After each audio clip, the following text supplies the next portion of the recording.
사도행전 19장에서부터 이제 바울의 3차 전도 여행이 시작되는 내용을 함께 좀 살펴보기 원합니다. 자료를 좀 보고요. 제가 좀 빨리 좀 진행하겠습니다. 정말 조사에 이루어지게 되고 나중에 그 사도행전 돌아가는 것, 이것이 이제 3차 전도 여행의 그 내용입니다. 1차, 2차 전도 여행을 마무리하는 그런 것을 볼 수 있고요. 중요한 사역은 이 에베소 지역에서 일어났던 사건들이 중요한 내용이 되는 그런 상황입니다. 에베소에 대한 내용이고요. 에베소라고 하는 그 당시의 상황이 바다에서 이렇게 올라와서는 이렇게 거창이 있고 이 주위에 이렇게 많은 건물들이 이렇게 있으면서 그때 여러 가지 상황들이 이렇게 건물들이 세워졌던 그런 상황인데요. 현재의 모습이지만 과거의 그 모습을 한번 이렇게 보고시키는 내용이 이런 곳입니다. 이렇게 올라와서 여기 이제 테아트로 극장이 있고 신전이 있고 이렇게 각각의 체육관과 이런 여러 가지 구조물들이 이렇게 있는 이런 곳이 그 당시 에베소 지역의 모습이었다고 이렇게 보고 있습니다. 에베소 올라오는 그 과정이 이제 길이고요.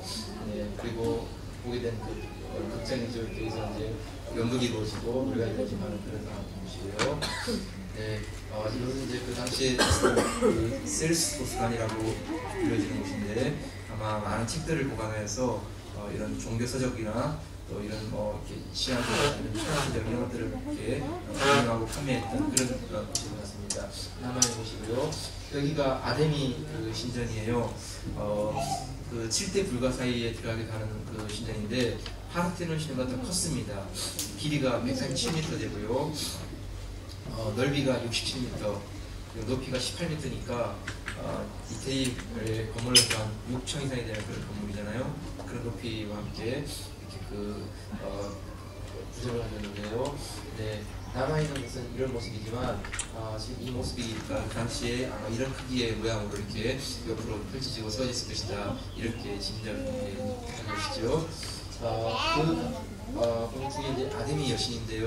이렇게 그 가슴에 이렇게 많은 유방을 이렇게 가지고 있고, 그다음에 이렇게 동물들을 이렇게 가지고 있는데 풍요와 다산 이런 생물의 성장을 주관하는 신, 미의 여신 다이아나라고 불리다는 이 아프로디테 아데미입니다. 왜 이 아데미를 숭배냐면 바로 이렇게 보면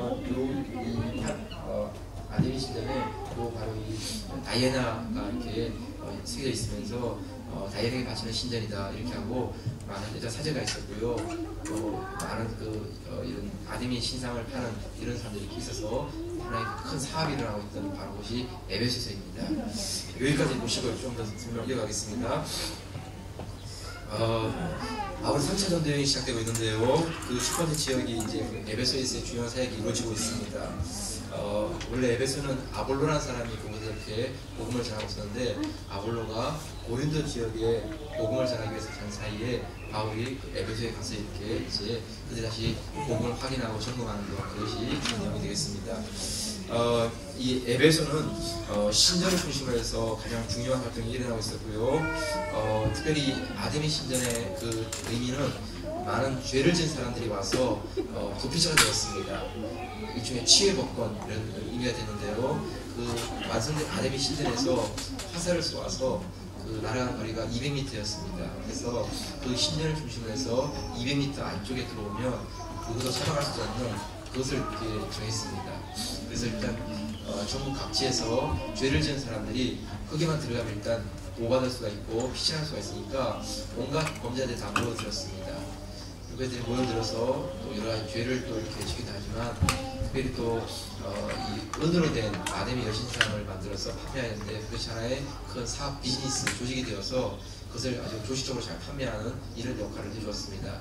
그래서 아데미 에베소는 종교 도시였고 또 이렇게 우상의 도시였고 또 이렇게 범죄자들이 이렇게 있으면서 이렇게 그 많은 범죄가 일어나고 있는 그런 도시였습니다. 이런 곳에서 이제 바울이 복음을 전하게 되니까 참 이게 얼마나 쉽지 않겠습니까? 권력이 있는 것도 아니고 돈이 있는 것도 아니고 그래서 이렇게 복음의 말씀 하나만 가지고 이렇게 부딪혀야 되는데 이런 일을 어떻게 사역을 할까? 특이한 것은 이 에베소에서부터 나타나게 된 두란노 사역, 두란노 서원을 세워서 사역을 한다는 것입니다. 그래서 이렇게 이전까지는 다니면서 이렇게 복음을 전했지만 3차 전도여행에서는 한국에 머물면서 집중적으로 이렇게 가르치는 일을 하였고요.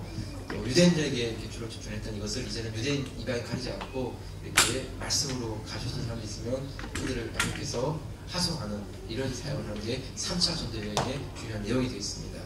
자, 아무튼 이 두란노 성원을 통해서 일어나고 있는 이 사역, 이것이 어떤 사역이었는지 우리가 함께 보면서 우리가 교회가 앞으로 감당해야 될 여러 사역들 가운데 좋은 아이디어, 하나님의 지혜를 이렇게 같이 나누면 좋겠습니다. 자, 첫 번째로 보게 되는 것은요, 성령을 강조하는 사역입니다. 성령을 강조하는 사역이에요. 1절과 2절 말씀 같이 한번 보세요. 1절 시작.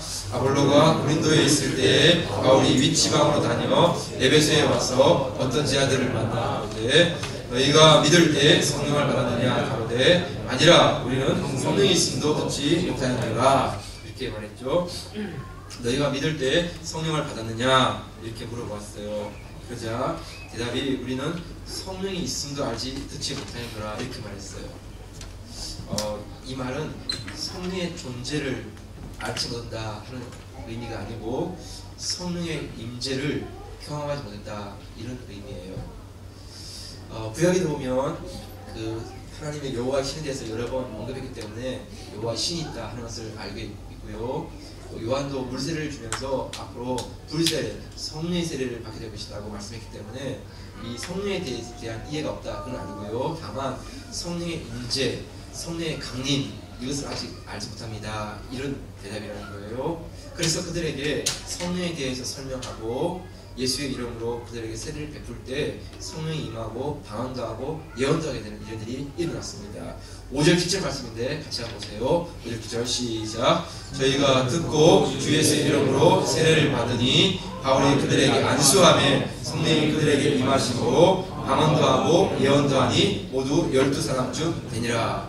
네. 결국 그래서 그들에게 이제 성령의 임하심을 체험하게 되고 성령을 통해서 방언도 하고 예언도 하는 일이 일하게 되었다는 것입니다.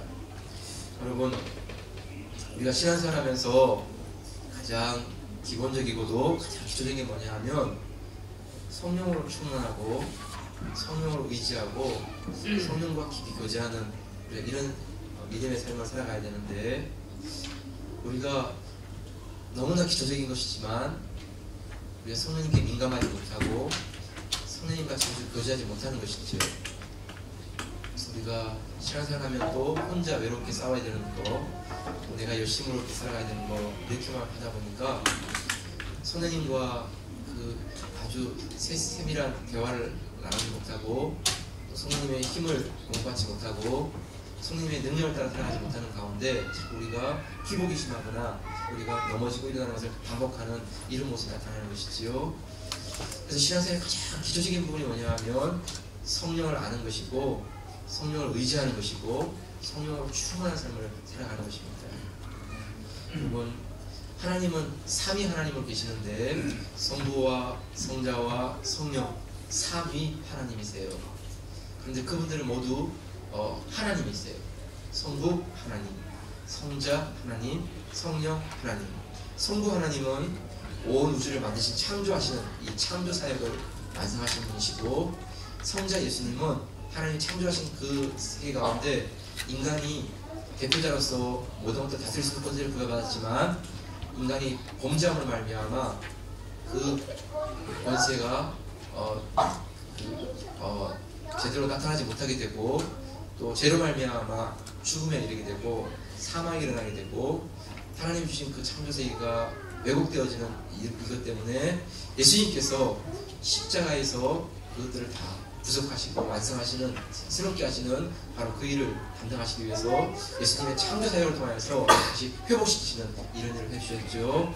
그리고 성령 하나님은 성부 하나님의 창조 사역과 성자 예수님의 그 구속 사역을 이제 이끌어 가시면서 한 영혼 잃지 아니하시고 한 생명 놓지 아니하시고 끝까지 마지막까지 천국으로 이끌어 가시는 바로 그 사역, 이것을 하시는 분이 성령 하나님이세요. 성부, 성자, 성령 삼위 하나님이시지만 모두가 같은 하나님이세요.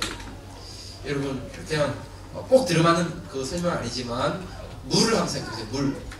물이라는 것은 그 본질이 H2O예요. H2O. 그 물이 이렇게 액체로 있으면 물이지만 고체가 되면 이렇게 얼음이 되는 것이죠.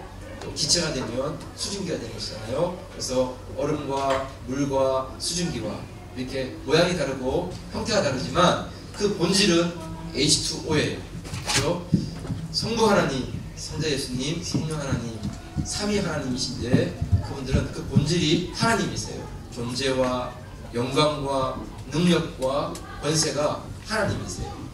성령 하나님은 성부와 성자께서 이루신 것을 완성하시는 바로 그 사람들을 도우시고 이끄시고 그들을 힘주시고 하는 이런 일을 하시는 분이 성령 하나님이세요. 자, 그런데 이런 성령 하나님은 어떤 일을 하시는가?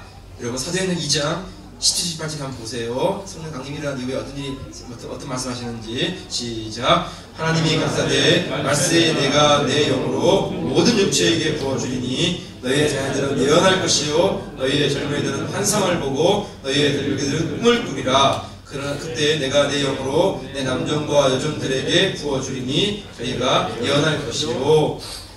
구약에서는 하나님의 신이 특별한 사람에게 몇몇 사람에게 임하였어요. 그런데 이제 말세 신약이 되어지면 모든 육체에게 성령을 부어주신대요. 그래서 너희 자녀들은 예언하고 젊은이들은 환상을 보고 늙은이들은 꿈을 꾸는 아비들은 그런 놀라운 일들. 그래서 성령의 은혜 안에서 성령의 능력 안에서 이렇게 예언하고 환상을 보고 꿈을 꾸고 하나님 일을 할 것이다. 성령과 함께하고 성령의 능력을 따라 할 것이다. 이렇게 말씀해주고 있어요. 그 성령께서 하신 일이 뭐냐 하면 고린도전서 12장 7절 말씀인데 한 번 더 보세요. 12장 7절 시작. 각 사람에게 성령의 나타남을 주심은 유익하게 하려 하심이라. 네. 성령의 나타남을 주심은 유익하게 하심이에요. 성령은 우리에게 유익하게 하시는 거예요. 우리 약한 것을 도와주시고 우리의 부족한 것을 채워주시고 우리가 자꾸 넘어질 때마다 우리를 일으켜주시고 힘주시고 우리 앞에 있는 어려움을 이기게 하시고 성령님은 우리를 돕는 분이에요. 마치 엄마와 같은 그런 역할을 하시는 분이에요. 우리에게 기쁨을 주시고 소망을 주시고 새 힘을 주시고. 여러분 감정이 우리 마음대로 잘 되지 않아요. 우리가 감정을 따라 살면 이렇게 우울해졌다가 기뻤다가 왔다 하는 것이죠. 또 우리의 또 기질을 따라 살면요 우리가 일어났다 넘어졌다 일어났다 넘어졌다 자꾸 이렇게 반복하는 거예요.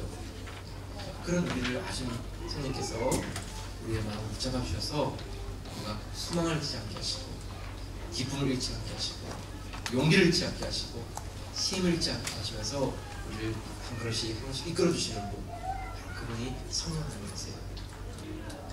우리가 신앙생활하면서 가져야 될 가장 중요한 것은 언제나 이 성령 하나님과 자꾸 대화하고 성령 하나님과 교제하는 것이에요. 눈에 보이진 않지만 그분은 살아계시고 인격 있으신 분이에요.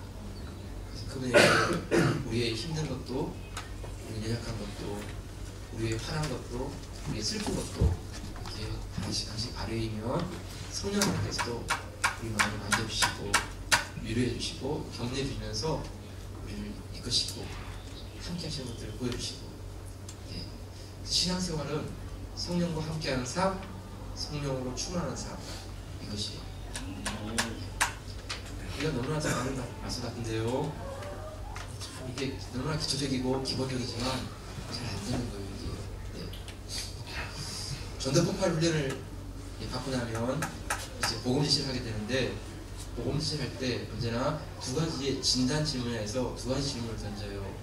첫 번째가 뭐냐 하면 선생님 오늘 밤 수양을 떠나시면 천국에 들어갈 확신이 있습니까? 죽으면 천국에 갈 수 있는 믿음이 있나 이걸 물어보는 거예요. 두 번째가 뭐냐면 선생님 만약 오늘 밤 죽으신 다음에 천국 앞에 섰을 때에 하나님께서 너를 나의 천국에 들어오게 할 이유가 무엇인가, 천국에 들어올 자격, 조건 그것을 물으면 뭐라고 말씀하셨습니까? 이렇게 두 가지 질문을 던지면요 의외로 많은 분들이 대답을 잘 못해요. 그렇게 쭈삣쭈삣하거나 그냥 무슨 말을 할지 몰라가지고 시간을 벌어요. 죽은 다음에 천국에 들어갈 확신도 분명치 않고 또 천국에 들어갈 이유가 무엇인지도 분명치 않고 그것도 분명하지 않는 가운데 그냥 교회 나가고 신앙생활 한다 그러고 굉장히 이렇게 시간이 흘러가고 그렇게 되는 것이죠.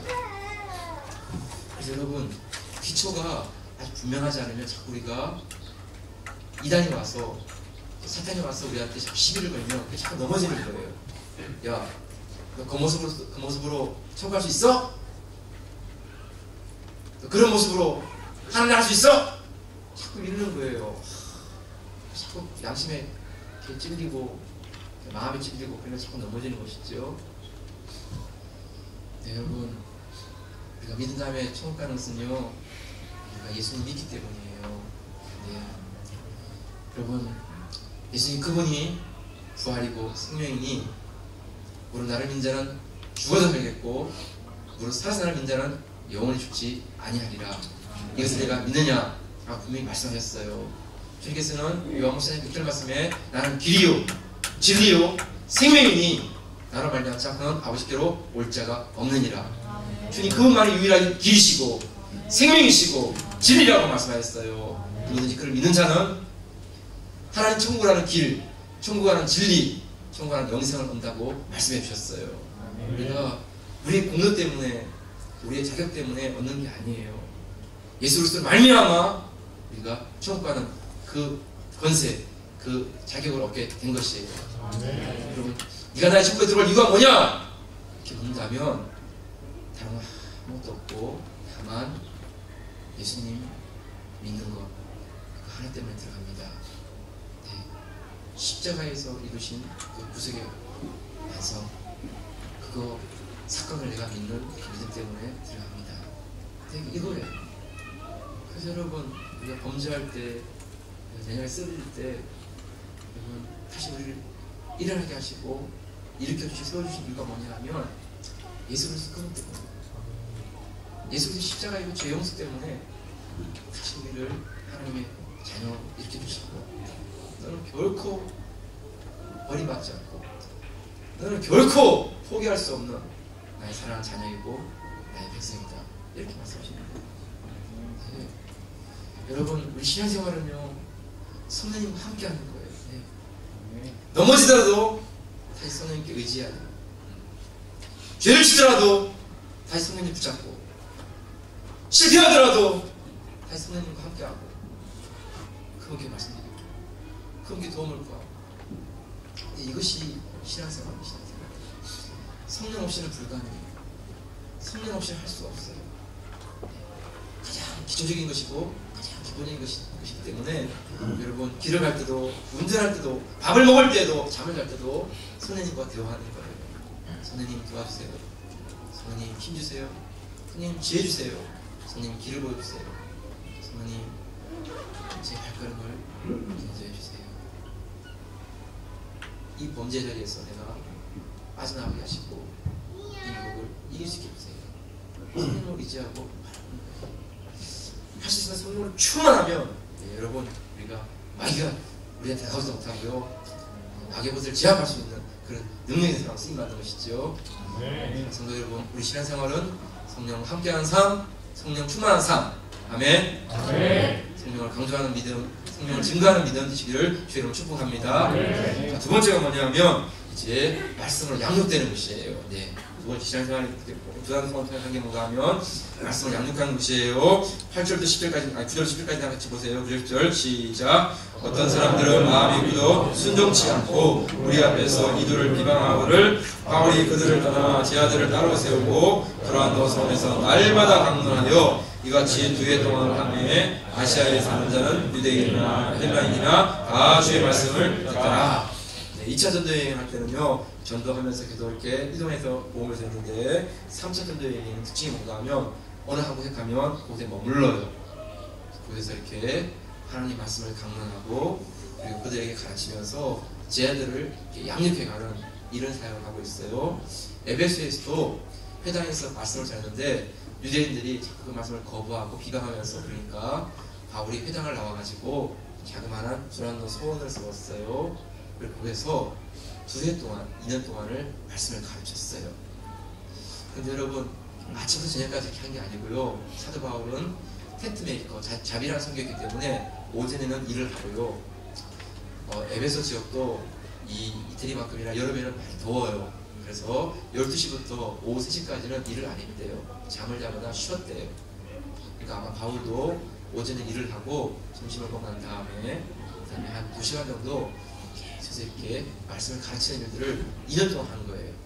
그렇죠? 그러니까 여러분 일주일에 그러니까 안식일 날을 빼고 하면 한 300일 정도 해서 기본 2시간씩 가지고 700시간이에요. 600시간. 그래서 2년 동안 하니까 한 1200시간이잖아요. 그럼 여러분 웬만한 그 대학교 졸업하는 그 학점하고 비슷해요. 2년 동안 매일 이렇게 공부를 가르치면 네. 그래서 그렇게 해서 자라난 사람들이 말씀으로 양육되고 준비되고 훈련되어졌어요. 네. 그래서 여러분 10절 한번 볼까요? 10절 말씀 봐요. 10절 말씀 시작. 이같이 교회 동안을 하며 아시아에 사는 자는 유대인이나 헬라인이나 다 주의 말씀을 듣더라. 네. 교회 동안 이렇게 말씀을 양육받으니까 사도 바울이 다 다닌 것도 아니었어요. 다 찾아간 것도 아니었지만 유대인이나 헬라인들이 다 주의 말씀 들을 수 있는 이런 기회가 되었어요. 야, 여러분 어떤 일이 났을까요? 요한 계시록에 보면 소아시아 7교회가 나오는데 에베소, 서머나, 버가모, 도아디아, 사데, 빌라델비아, 라오디게아 7교회가 나오는데 사도 바울이 간 교회는 에베소 교회밖에 없어요. 나머지 6개 교회는 가지 않았어요. 그렇죠? 그런데 그 에베소에서 이렇게 말씀으로 양육되고 준비된 그 제자들이 가가지고 서머나, 버가모, 두아디라, 사데, 빌라델비아, 라오디게아 이렇게 흩어지면서 이렇게 교회를 세우는 이런 놀라운 일이 일어난 거예요. 그렇죠? 에베소에서 말씀을 가르칠 때 그게 몇 사람만 가르치니까 무슨 소망이실까 싶은데 그렇게 양육되고 준비된 사람들이 나가서 교회를 개척하고 세우는 이런 일이 일어났다는 것이에요. 여러분 교회를 개척하는 게요 이게 아무나 할 수 있는 게 아니에요. 돈이 있고 힘이 있으면 사람들이 모이면 교회를 개척할 수 있을 것 같죠? 네, 할 수 있어요. 근데 여러분 오래 못 가요. 금방 감당하지 못하고 교회도 계속 할 수 없어서 이렇게 그만하게 돼요. 중단하게 돼요. 교회를 개척하고 교회가 계속 진행할 수 있는 힘은 어디서 나오냐 하면 말씀으로 준비되고 양육되어진 일꾼들이 있을 때 교회를 제대로 섬길 수가 있는 거예요. 교회를 개척하는 일을 할 수 있어요. 그렇지만 준비된 일꾼들이 갖춰지지 않으면 그 교회를 감당할 수가 없는 거예요. 에베소 교회에서 이렇게 훈련되어진 그 일꾼들이 있기 때문에 그들이 말씀으로 준비되고 훈련되어져서 이제 각 그들의 무대를 흩어져가지고 그래서 교회를 세우고 교회를 섬겨가는 이런 일들을 하게 된 것이에요. 참 이게 얼마나 귀한 일이에요. 여러분 그 7개 보세요. 에베소, 서머나, 버가모, 두아디라 여러분 다 지역이 달라요. 또 사람의 숫자도 다르고요. 또 교회가 부유한 교회, 가난한 교회 있었어요. 네, 힘이 많은 교회, 힘이 없는 교회 있었어요. 근데 여러분 그 교회는요 동일한 게 있어요. 동일한 게 교회의 영광이에요. 교회 영광. 큰 교회든 작은 교회든 도시에 있는 교회든 시골에 있는 교회, 돈이 많은 교회든 돈이 별로 없는 교회, 사람들이 보기에는 크고 작은 교회 모습일지 모르지만 여러분 교회의 동일한 것은 뭐냐 하면 그리스도가 교회의 머리 되시고 그리스도께서 교회의 영광을 받으시는 거예요. 그래서 여러분 정말 개척교회를 해서 여러분 사람이 별로 안 보인다 해서 이게 아니에요. 교회가 말씀에서 흥황하시고 말씀의 양육이 일어나고 일꾼이 전하는 그 가운데 그리스도의 영광이 드러나는 거예요. 여러분 우리 은혜교회가 이런 일들을 꼭 했으면 좋겠어요.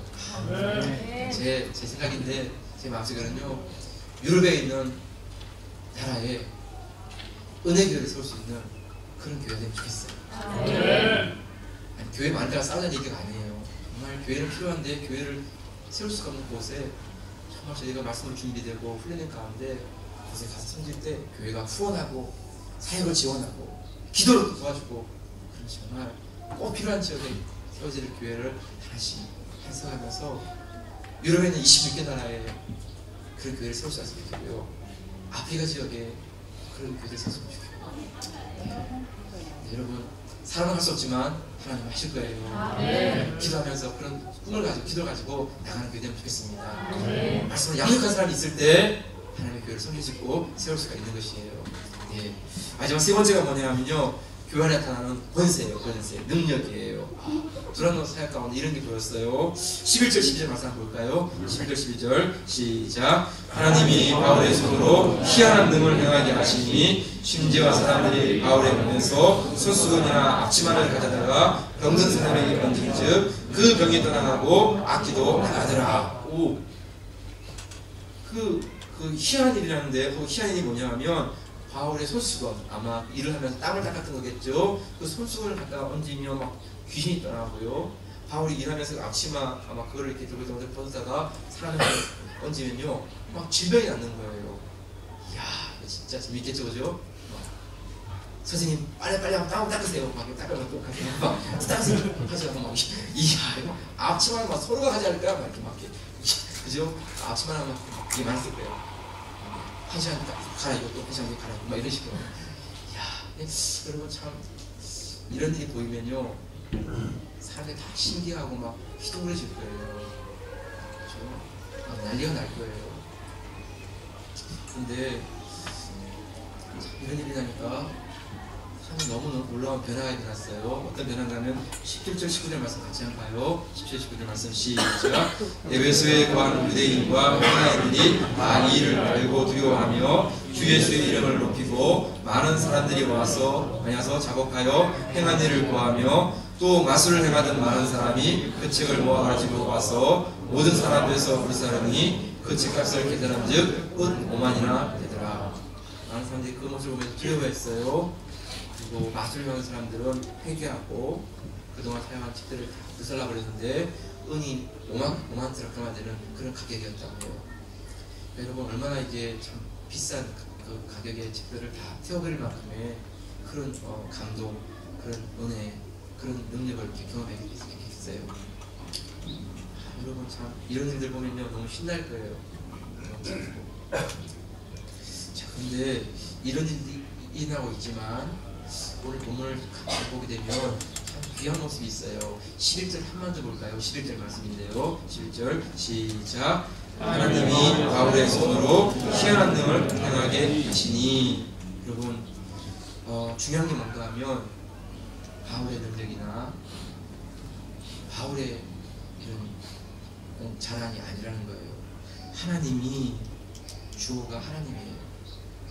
바울은 통로일 뿐이시죠. 그렇죠? 하나님이 바울을 통해서 이런 일을 행하시고 이런 일을 증거하시는 거예요. 그래서 여러분 우리가 정말 우리 마음의 중심에 변하지 않고 떠나지 않아야 될 게 뭔가 하면 우리가 잘 되더라도 우리가 사람에게 주목하지 않고 하나님께 변함없이 우리 마음의 중심을 둘 수 있기를 축복합니다. 우리가 큰 부자가 되고 놀라운 능력이 일어나고 세계 3대 콩쿠르에 막 입상하는 게 막 나타나고 힙선에 막 서투르하고 그러면 우리들 가운데 진짜 얼마나 노래를 잘하면 들을까 이런 마음이 막 나오지만 우리 마음속에 하나님이 저분을 통해 일하시는구나 하는 것을 보면서 하나님 그걸 찬양하고 높일 수 있는 우리의 모습이 있기를 축복합니다. 제게 만약에 제가 정말 이렇게 안수해서 암이 막 떨어져나가고 백혈병이 막 나고 사람들이 막 쓰러지고 막 그럴 때 그럼 여러분 난리 나겠죠? 목사님 막 시대지 밖에 막 줄서겠죠 이렇게. 네, 여러분 그런 일 일어나면 좋겠지만요 그게 있더라도 제가 아니고 하나님 그건 변함없이 꼭 보시고요 그냥 썰렁해지시면 좋겠어요. 하나님 쓰시는 거 아니야? 그냥 지나치고 네, 뭐 하나님 생각하시면 되는 거 아니야? 네, 뭐 이렇게 치kun하게 뭐 왜냐하면 자칫하면 사탄이 미혹하기 쉽고 사탄이 교회를 어지럽히기 쉬운 것이죠. 그렇죠? 하나님이 바울을 통해서 희한한 일, 놀라운 일을 행하시는 것이죠. 그런 사역을 통해서 우리가 돌아가야 될 것은요 어떤 상황에서도 어떤 모습에서도 하나님을 증거하고 하나님을 섬기는 믿음의 모습, 이런 믿음을 가진 교회, 이런 신앙을 가진 교회를 살아가시기를 축복합니다. 마지막 말씀드리고 마칠게요. 여러분, 아돌이라는 저스세한 사람인데요, 이분은 미얀마에 가서 복음을 전한 사람이에요. 서방에서 지금도 이 미얀마를 버마라고 불러요. 버마. 불교 국가인데요, 최초의 선교사는 아돌이라는 저스슨이었어요. 미국에서 파송한 최초의 선교사, 해외 선교사, 그 사람이 이 아돌이라는 저스슨이에요. 그래서 미국 사람들은 이 미얀마에 대해서 관심이 참 많아요. 1813년에 미얀마에 도착해서 1850년까지 37년 동안을 사역했어요. 힘들게 사역하는 가운데 아들 하나, 딸 둘을 잃게 되었고요. 사랑하는 아내마저도 37살에 잃게 되었어요. 21개월 동안 감옥에 갇혀있게 되었고요. 또 영국과 전쟁이 났을 때는 영국의 그 간첩이라고 해가지고 사형 선고를 이렇게 받게 됐어요. 감옥 생활의 후유증과 아내와 아이들을 잃은 충격으로 2년 동안 심한 우울증 알아가지고 거의 밖에도 나가지 못하고 사람들을 만나지 못하는 가운데 이렇게 부들부들 떠는 이런 시간도 있었어요. 이 정도 되면 웬만하면 사역을 중단하고 공부로 귀환하는 게 대부분의 모습일 텐데, 아돈이라는 저스는 그렇지 않았습니다. 계속해서 그 미얀마에 나와서 사역을 이어갔어요. 어떻게 그런 사역을 할 수 있을까? 어떻게 그 사역을 지속할 수 있을까? 그가 쓴 책의 일기에 이런 내용이 있어요. 아내 앤 하셀틴이 이렇게 세상을 떠나고 아내를 무덤에 묻을 때 쓴 글이 남아 있어요. 보통 사람들은 아내를 잃으면 그 아내를 슬픔 때문에 다른 것들 눈에 들어오지 않을 텐데, 저스는 아내를 묻는 가운데 옆에 서 있는 나무를 보았어요. 그 나무를 이렇게 뭐라고 부르냐고 버마 사람이 물었더니 호피라고 불렀어요. 호피. 호피라는 뜻은 버마 그 의미로 희망이라는 뜻이 희망. 영어의 호프와 비슷하죠, 그렇죠? 호피. 그때 저스슨이 그 설명을 듣고 나중에 일기장에 이렇게 기록했어요. 사랑하는 아내를 부르면서 하나님은 내게 천국의 소망을 잃지 말라는 메시지로 희망의 나무를 내게 보여주셨다. 나는 그 자리에서 하나님의 희망을 보았다. 여러분, 다들 슬픔 가운데 있고 다들 눈물 가운데 있는 그 자리에서 아돈이라면 하나님께서 그 심어놓았던 그 희망이라는 나무를 보면서 소망을 잃지 않고 계속 사역을 이어가시게 되었던 것이에요. 번역을 시작한 지 23년 만에 미얀마어로 신구약 성경을 다 번역했어요. 그리고 미얀마 각지에 63개의 교회를 세웠어요.